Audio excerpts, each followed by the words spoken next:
parmi les choses que vous devez avoir, évidemment en physique et en physique-chimie, dans ces séances, il vaut mieux d'avoir vos portables. Parfois, on est obligé de revoir l'énoncé. Il vaut mieux de les... Si vous avez la possibilité de les imprimer, c'est mieux. Sinon, en classe, vous ouvrez le cahier. En même temps, vous pouvez ouvrir des pages sur vos portables. D'accord? Ça, c'est une nouvelle tradition qu'on devrait avoir tant que cette pandémie reste, espérant que dans quelques mois, on n'aura pas ces obligations-là. Donc, je passerai directement aux questions. Là, c'est un exercice d'un baccalauréat français. Généralement, eux, ils respectent leur instruction officielle, c'est-à-dire parmi les choses que nous devons avoir, c'est traiter un texte scientifique. Et là, en baccalauréat, on donne un texte scientifique et on essaie de savoir si l'élève est capable de comprendre un texte scientifique et de faire dégager des informations ou des notions qui sont liées à leur programme. C'est pour cela que vous avez parmi vous se sont étonnés d'avoir des questions de compréhension de texte, c'est-à-dire dégager des questions, des réponses à partir d'un texte. Donc, les applications technologiques de la radioactivité, ils nous donnent un texte. Au cours du XXe siècle, d'énormes progrès ont été réalisés en médecine grâce à la radioactivité. La technique consiste à introduire dans l'organisme des substances radioactives appelées traceurs pour diagnostiquer, c'est-à-dire identifier la maladie et soigner. Par exemple, on sait que les phosphates entrent dans le métabolisme osseux. Si on injecte du phosphate radiomarqué, par exemple le technetium 99, celui-ci se comporte comme un traceur. Il participe au métabolisme de la même façon que le phosphore naturel, auquel il est mélangé et se répartit dans le squelette. Le rayonnement gamma émis traverse les tissus et peut être détecté à l'extérieur de l'organisme par une gamma caméra. Cette caméra permet d'obtenir des informations sous forme d'une image appelée la scintigraphie. Celle-ci pourra apporter des renseignements fonctionnels comme par exemple le degré de consolidation d'une fracture. D'autres traceurs sont utilisés, citant l'iode 131, le carbone 11, l'azote 13, l'oxygène 15. Ils sont choisis parce que leur activité doit décroître rapidement. La radioactivité utilisée dans le traitement du tumeur et du cancer, c'est la radiothérapie. Le principe consiste à bombarder une tumeur avec un rayonnement bêta- émis par le cobalt 60. Dans certains cas, il faut une source radioactive plus ionisante. On utilise un rayonnement de type alpha, plus massif que les autres. La découverte de la radioactivité a donné aux sciences, à la médecine et à l'industrie un élan après un siècle. Ce n'est pas ralenti. Donc voici le texte qui est relié aux transformations nucléaires. Le mot traceur, c'est-à-dire c'est un élément qu'on peut le suivre, c'est-à-dire on peut tracer le chemin de cet élément-là par la radioactivité qu'il émet. Donc, question préalable. Par quel nombre caractérise-t-on le noyau d'un atome? Donnez leur nom, leur symbole et ce qu'il représente. Ça, c'est la question la plus posée dans un exercice de la radioactivité. C'est relativement au symbole d'un élément. Mais elle peut être posée de manière différente. Soit qu'il est d'une façon directe, définir un noyau et que représente on nous donne X à Z. Ça représente quoi? C'est quoi A, c'est quoi Z, et définir les éléments ou les constituants de ce noyau. Là, il a été posé d'une autre manière. Donc, la réponse, là, c'était la question 1-1, mais 1 en chiffre romain, c'est question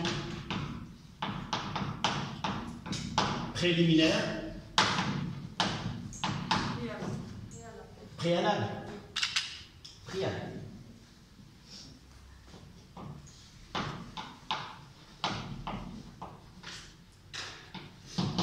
Donc, 1-1. Nous disons que le noyau est caractérisé par, voilà, le noyau est caractérisé par, on mettra 2 points, premier tiré Z, le numéro atomique ou le nombre de charges, le numéro atomique, on va le définir, c'est quoi? Que représente le nombre de protons, qui représente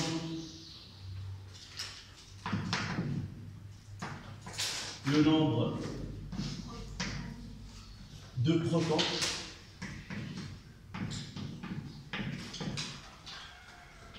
et l'autre c'est A, voilà, A, le nombre de masse. Le nombre de masse, c'est le nombre de masse qui représente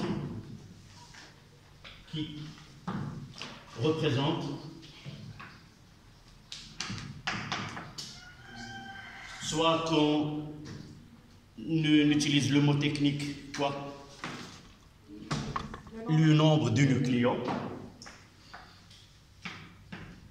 ou on dira directement, c'est la somme de protons et de neutrons.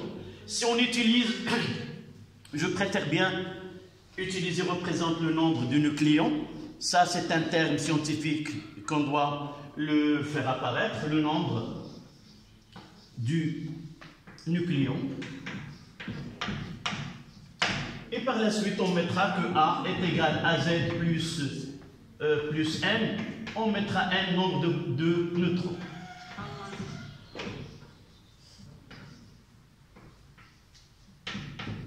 Voilà. Une réponse qui est plus détaillée.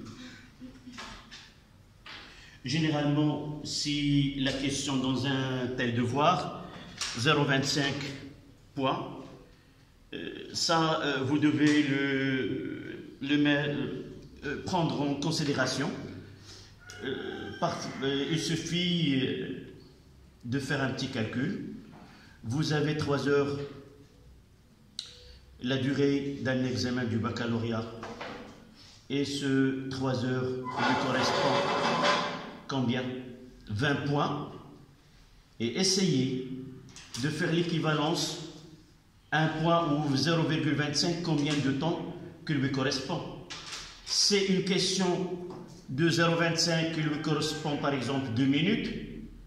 Au-delà de 2 minutes, on est perdant.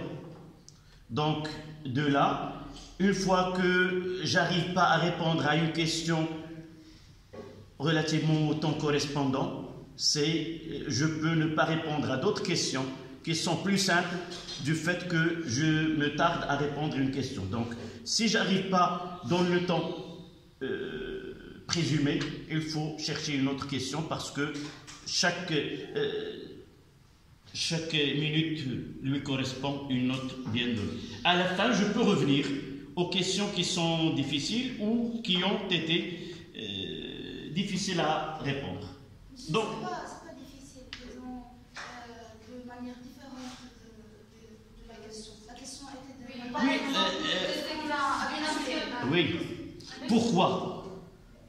Pourquoi parfois c'est prémédité, si vous voulez, qu'on pose de telles questions. On est dans une matière qui est scientifique. On ne doit pas apprendre d'une façon littérale. S'il ne me donne pas quelle est la composition du noyau, je ne réponds pas. Mais changer la façon avec laquelle on présente les questions, c'est tester deux choses. Ça veut dire l'information, et l'autre, c'est comprendre une question. Vous voyez que dans un tel texte, c'est exprès, on donne un texte, nous devons le lire et le comprendre afin de répondre.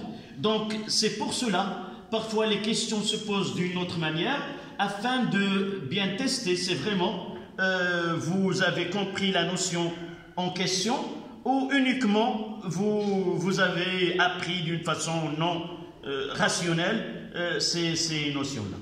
C'est exprès. Oui. La première question, demandait aussi de donner le symbole. Oui, nous avons fait ici, tu vois, que A, Z et N, avec N le nombre, Z c'est déjà, et A c'est déjà. D'accord? Ça veut dire X, A, c'est le nombre de système de La question, je relis la question. Par quel nombre caractéristique, regardez, par quel nombre caractéristique caractérise-t-on le noyau de l'atome? Donnez leur nom, leur symbole. Le symbole de quoi? Des nombres. Des nombres, ce n'est pas le symbole du noyau. D'accord? C'est ça, il faut bien lire la question. Donc la deuxième question, c'était...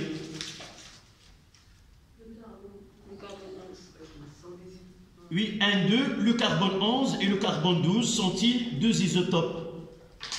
Qu'est-ce que différencie les isotopes d'un même élément chimique? Évidemment, comment on connaît un élément chimique? Oui. Les isotopes sont les noyaux qui possèdent... Oui, c'est la réponse que tu as faite. J'ai dit comment...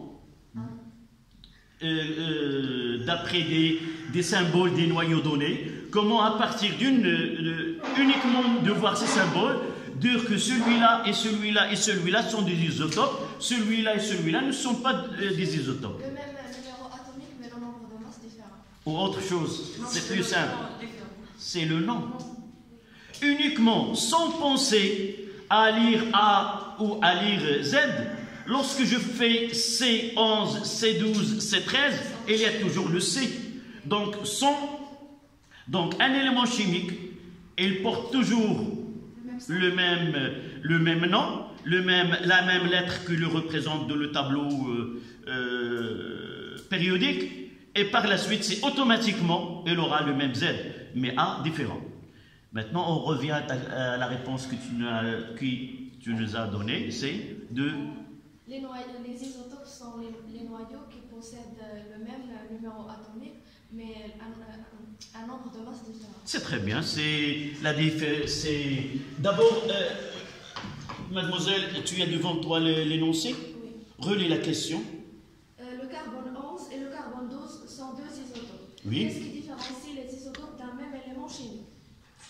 Donc, parfois, vous venez de dire que la question il est posée d'une manière donnée. Donc, il faut relire la question et de quoi je dois commencer. Les isotopes d'un même élément. Donc, que différencie les deux isotopes? Avant de dire ce qui différencie deux isotopes, c'est ce que votre camarade vient de dire. Définir d'abord deux isotopes. Donc, deux isotopes.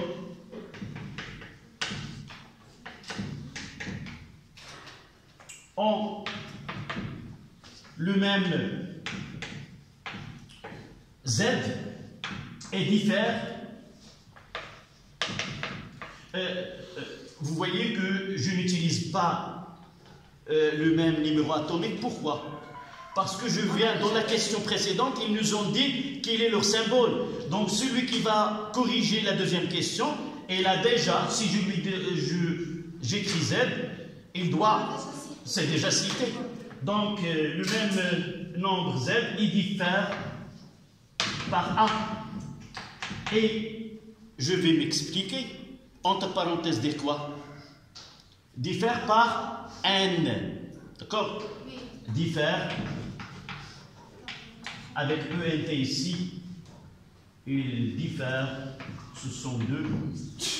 Donc, diffère par n. Si je n'avais pas déjà défini qu'est-ce que c'est n, et qu'est-ce que c'est z, et qu'est-ce que c'est a, je dois expliquer. Dire qu'ils ont le même numéro atomique et ils diffèrent par le nombre de masses, c'est-à-dire ils diffèrent par le nombre de neutrons. Voilà ce qui a été demandé dans cette question-là. La question 1.3. L'oxygène 15 est radioactif, bêta+. Écrire l'équation de la désintégration correspondante. On supposera que le noyau fils n'est pas émis dans un état excité. Seulement en discussion. Qu'est-ce que ça veut dire n'est pas émis en état excité? Ça veut dire le noyau fils ne porte pas un astérisque. D'accord? Donc là c'est un 3. On écrit. Elle ne va pas donner l'activité gamma, c'est très bien. Donc au 15, 8, ils nous ont dit bêta plus. Bêta plus, ça veut dire 0 plus 1, plus x, a, z. Et l'habitude, oui, même si n'est pas demandé, si on vous demande d'écrire une désintégration, ayez l'habitude d'écrire loi de conservation et ainsi de suite, pour que la réponse soit complète. Donc, loi de conservation.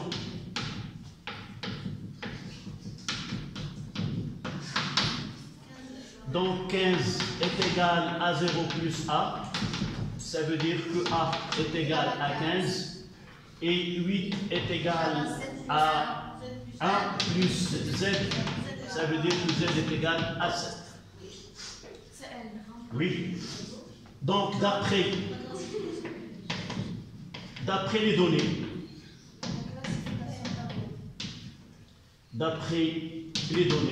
et je réécris l'équation une deuxième fois, de façon complète. 8, bêta plus E, 0 plus 1, plus N, 7, 15.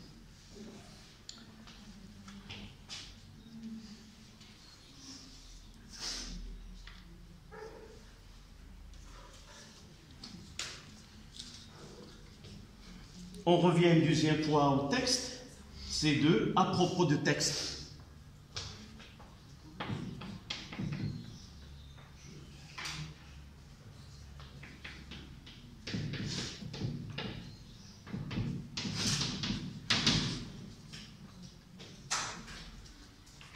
Dans le texte, on parle de traceur. Quelles propriétés communes présente-t-il? Oui.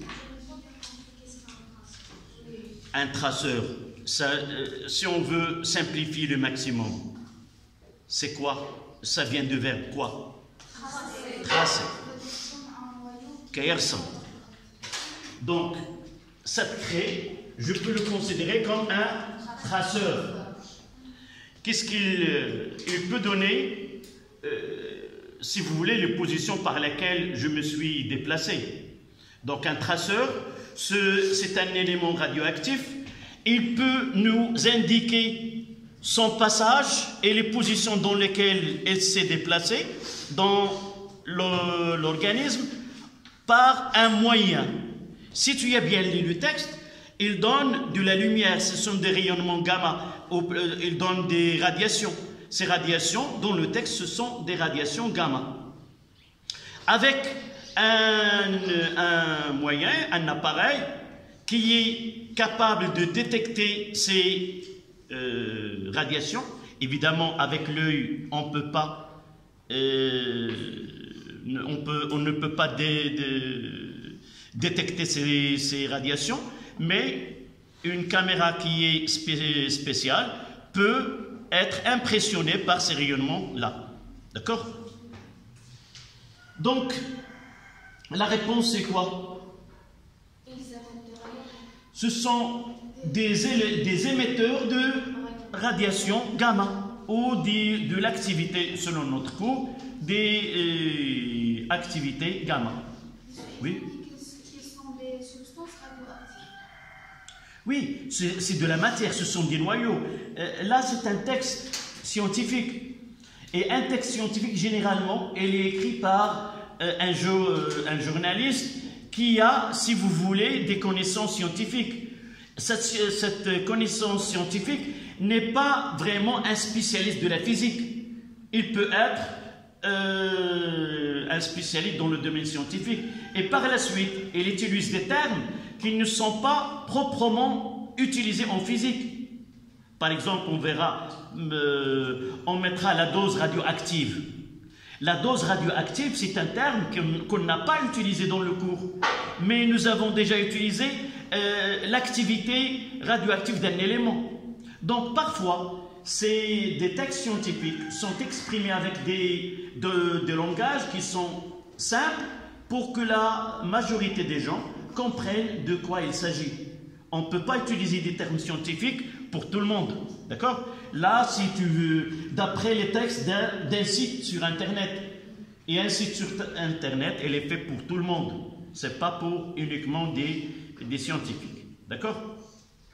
Donc, un traceur, d'après le texte, je dois comprendre que ces éléments-là sont capables de laisser une information sur leur passage.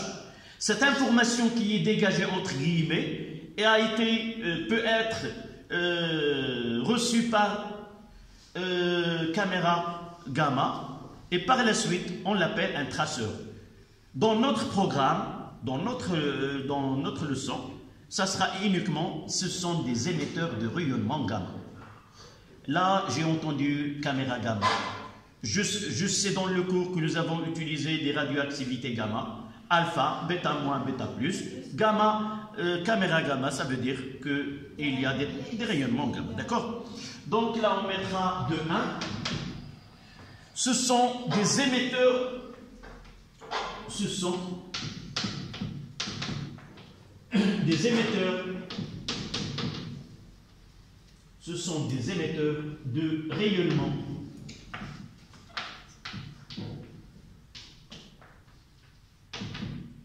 gamma. Parfois on peut demander c'est quoi? Ce sont des rayonnements de très grande fréquence et de très grande énergie. Ce sont des rayonnements qui provoquent l'ionisation. Ce sont des rayonnements ionisants. D'accord? De 2, le texte donne une particularité des radioéléments utilisables en scintigraphie, laquelle? D'abord la scintigraphie, tout simplement en arabe, huwa at-taswir bil-ish'ar, à partir des rayonnements émis par un élément en utilisant un appareil approprié, je peux recevoir ces rayonnements et à partir de ce rayonnement, je peux faire une image. La plus utilisée, c'est pour déterminer, faire un schéma de goitre. Donc le goitre, là, je peux faire une scintigraphie pour savoir si il y a un cancer ou non au niveau de cette glande-là. D'accord? Donc la réponse c'est quoi? En lisant le texte évidemment, oui? Je crois que leur activité décroît. Tout simplement. Pourquoi? Ce sont des éléments radioactifs. Un élément radioactif, il émet des activités nucléaires. Comment ils sont ces activités pour le corps humain? Ils sont nocifs. Oui, dangereux. Dangereux. Donc ces rayonnements sont dangereux pour l'organisme et personne ne veut administrer une matière qui est dangereuse. La seule chose qu'on peut lui dire que on va mettre une dose, c'est comme on vient de faire la vaccination. Comme je me fais vacciner avec un virus qui est mort et en faible quantité, et on va voir la réaction du corps humain vis-à-vis de ce mal, entre guillemets. Mais il n'a pas de grands effets. De la même façon, donc ce sont des éléments dangereux. La première des choses, ils doivent disparaître avec le temps. Plus le temps nécessaire pour disparaître est petit, plus il a moins de danger sur le patient. D'accord? Donc, l'élément le commun entre les deux, c'est que cette activité radioactive de ces éléments décroît avec le temps. Et on va par la suite poser la question, lequel est le plus dangereux? Nous avons maintenant parlé et vous pouvez répondre à la question par la suite. Donc, de 2, les traceurs utilisés en scintigraphie, de 2, ces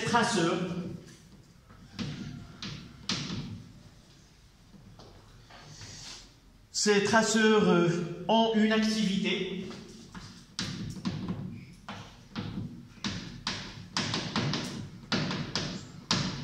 A qui décroît au cours de temps.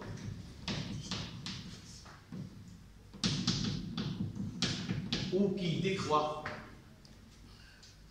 rapidement au cours de temps, mais le mot exact c'est rapidement. Mais pour nous dans le cours, on n'a pas utilisé ce mot rapidement. Nous disons que ces éléments qui présentent une radioactivité, évidemment le nombre de noyaux radioactifs diminue avec le temps, mais d'un élément à un autre, cette activité, cette décroissance, elle est liée à une constante lambda et à un temps de demi-vie, T1,5. Et de là, en comparant T1,5, nous pouvons dire lequel des éléments il y a une décroissance plus rapide. Mais dans l'intérêt du scientifique là, nous devons choisir celui qui décroît le plus rapidement. Donc pour 2,3, pour le 2,3, quel type de rayonnement? Quelques types.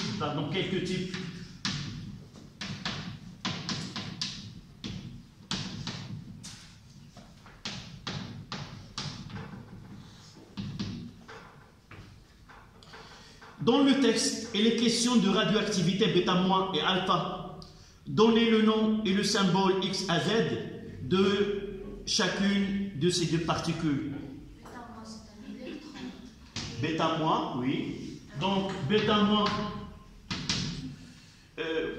si j'aurai le temps nécessaire, il vaut mieux de définir cette activité, cette radioactivité. Dire que c'est une radioactivité qui est accompagnée d'une émission d'un électron, et par la suite, je donnerai β- est égal à E 0 - 1. D'accord?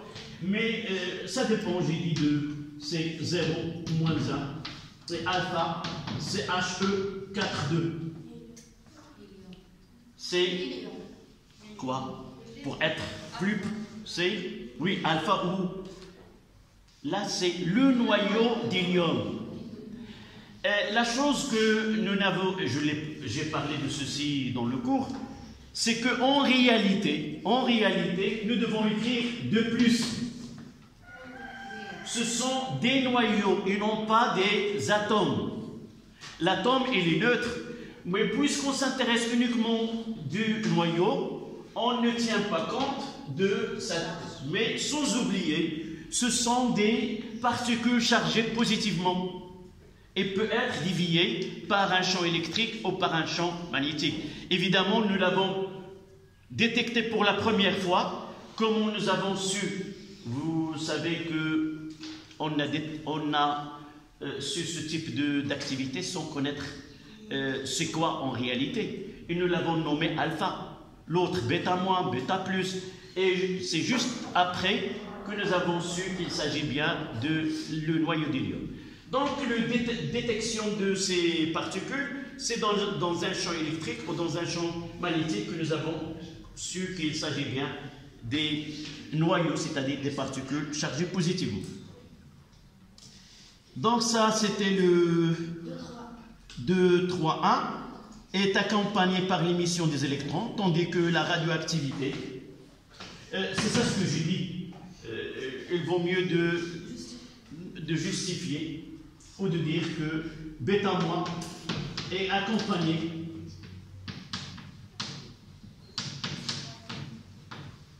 par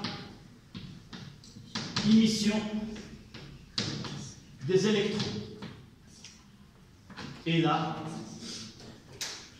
accompagné par émission d'un noyau d'hélium.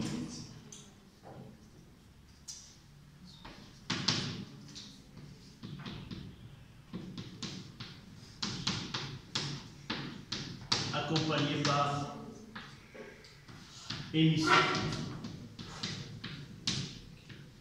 d'un noyau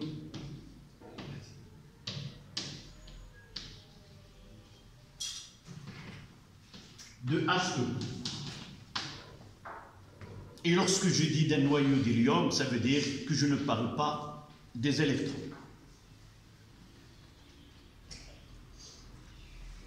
D'accord? On passe à la question 2.3.2. Justifie à partir de la question précédente la phrase un rayonnement de type alpha plus massif que les autres.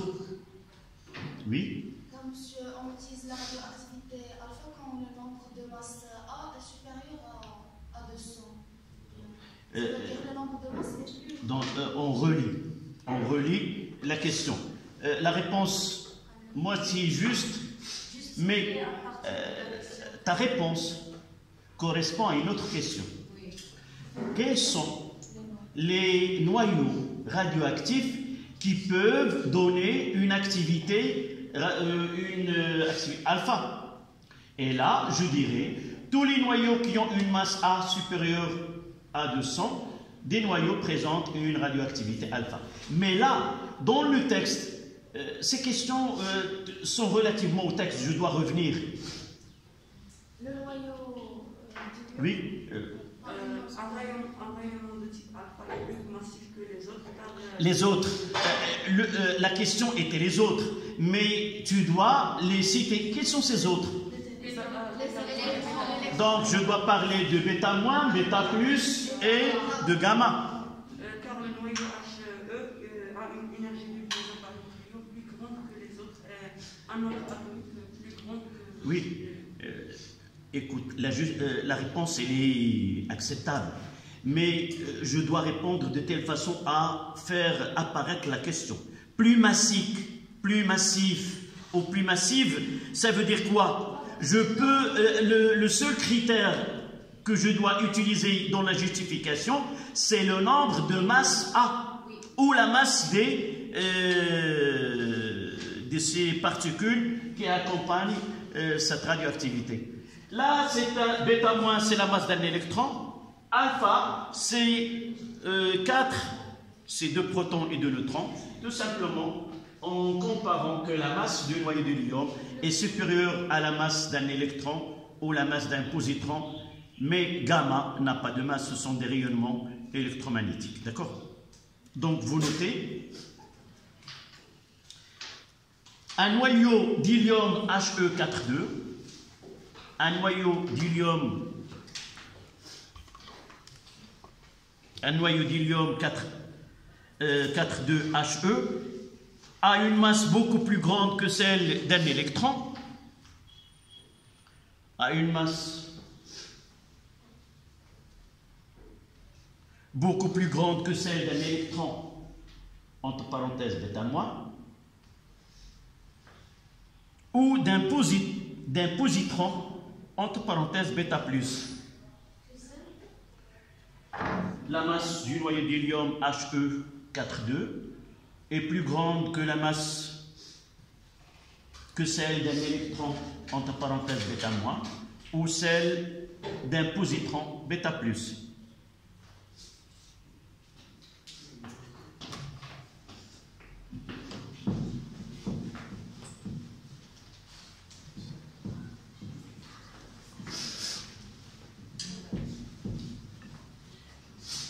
On passe à la partie suivante, c'est la scintigraphie.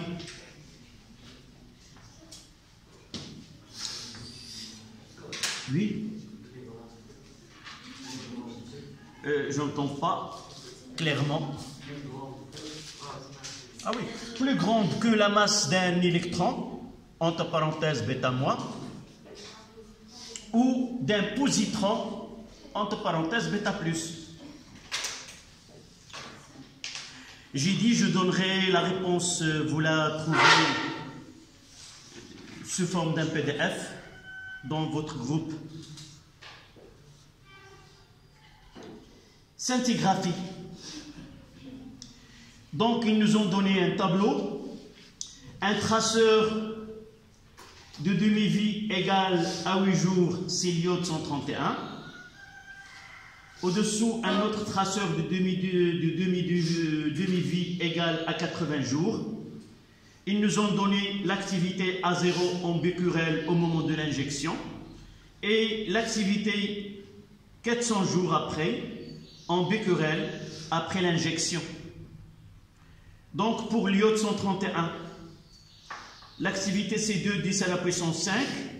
Mais après 400 jours, il ne reste que 6 fois 10 à la puissance moins 3. L'autre traceur, c'est 2 10 à la puissance 5, c'est-à-dire on a administré la même dose. Mais après 400 jours, pour le deuxième, on trouve 6255 becquerels après 400 jours. D'accord ? La question posée... On injecte à un patient un échantillon d'iode 131 de temps de demi-vie égal à 8 jours environ. Donnez la définition du temps de demi-vie. Oui. C'est la durée correspondante à la désintégration de la moitié des noyaux radioactifs dans l'échantillon. Oui. Parmi les choses que je vous demande de faire, en parallèle avec le cahier, essayez d'avoir un bloc-notes, واحد المذكرة تكون دائما عندكم صغيرة. في هذه المذكرة هذه ندير التعاريف. Ces définitions-là sont, il doit être bien formulé et le minimum d'écriture. Et celles qu'on doit répondre généralement, on peut répondre de différentes manières. Mais lorsque je ne maîtrise pas la langue avec laquelle je dois m'exprimer, il vaut mieux d'avoir des réponses modèles. Donc dans ce bloc-notes ou ce carnet, toujours je fais les définitions que je peux avoir à l'examen. Donc définir le temps de demi-vie, c'est chercher une définition que demande le minimum de mots et il doit être efficace.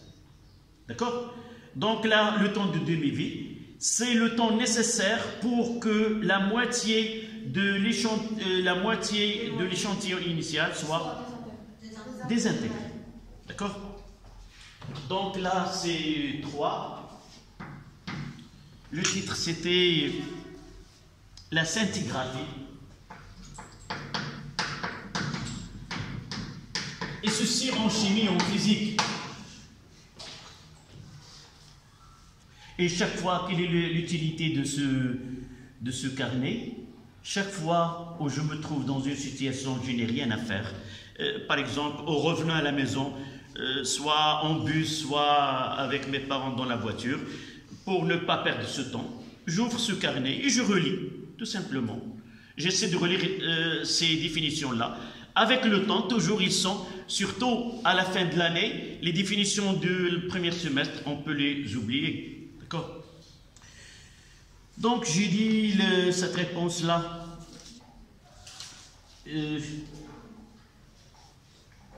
Voilà. Le temps de demi-vie, c'est 3A. Et 1 demi. Et le temps nécessaire vous pouvez trouver une autre définition qui est le temps nécessaire pour que la moitié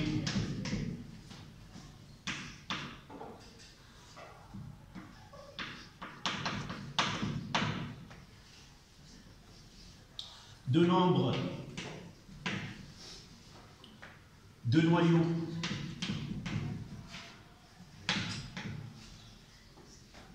à t est égal à 0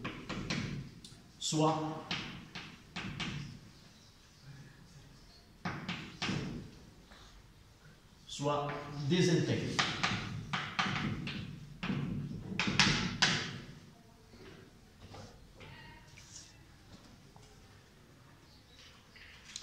C'est le temps de demi-vie, c'est la durée au bout de laquelle nous pouvons, si je maîtrise bien les termes, je peux m'exprimer de telle façon à avoir une phrase qui est correcte avec le minimum, par exemple celle-là. C'est le temps au bout de laquelle la moitié des noyaux initialement présents se sont désintégrés.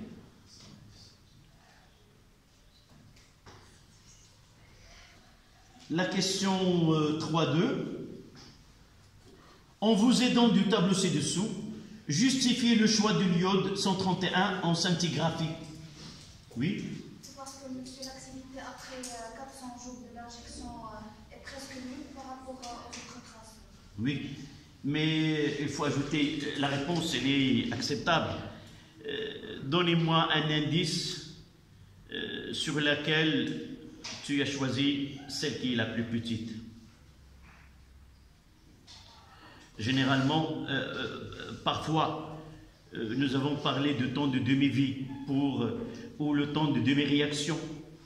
Cette notion-là, nous l'avons étudiée en chimie. Nous avons l'origine de ce temps de demi-réaction vient de la médecine, vient de la pharmacie. Et on aura le cas contraire. Si j'utilise un médicament qui donne une réaction dans l'organisme. Ce médicament, il doit faire un travail. Plus il est lent, plus il peut combattre soit la durée, soit une malaise ou d'autres. Donc sa présence dans le corps, elle est primordiale et facilite comment on peut supporter la douleur. Là, c'est le contraire. On doit utiliser un terme qui justifie bien le choix de l'iode 131. Ça dépend de la matière qu'on administre dans le corps. Parfois, il doit être présente dans nos corps. Par exemple, l'insuline, il doit durer un temps grand pour combattre tous les effets que peut provoquer à l'organisme. Là, non. Pourquoi? Nous l'avons dit tout à l'heure. Parce que c'est de la matière dangereuse. C'est le contraire. Cette matière, ce traceur-là, sont des éléments radioactifs.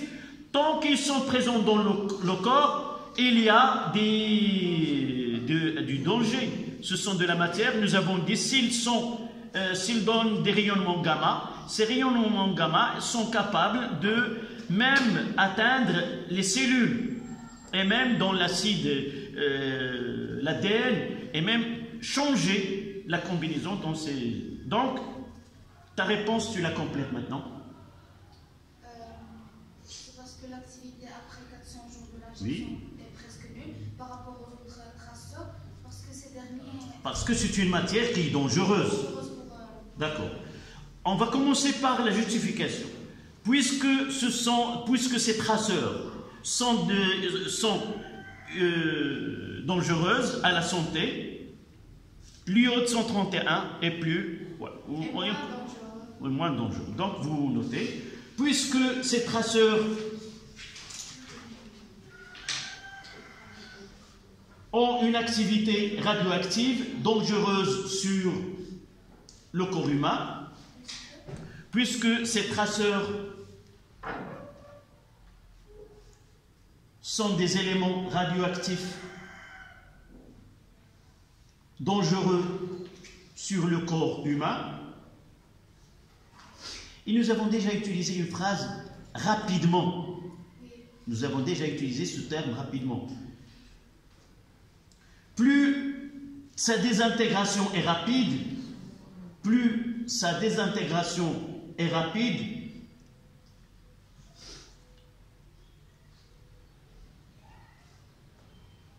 plus il est moins nocif.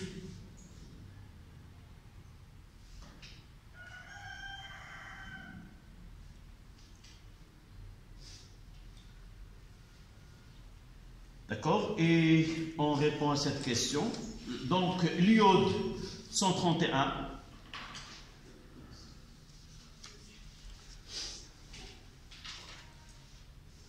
Donc, l'iode 131 est le plus utilisé.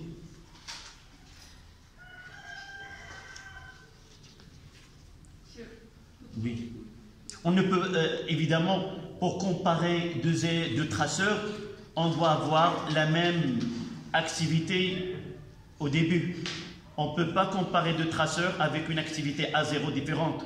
D'accord? Nous avons utilisé la même activité initiale A0 et nous avons suivi ça de la désintégration. Oui? Est-ce que tu écris sur le cahier? Toujours. Hein? Je dois contrôler les cahiers. Et lorsque je demande le cahier, tu ne vas pas me faire comme ça. D'accord? Rappelle-toi. Donc, on passe à la question... Oui? 5 minutes. D'accord. Yalla.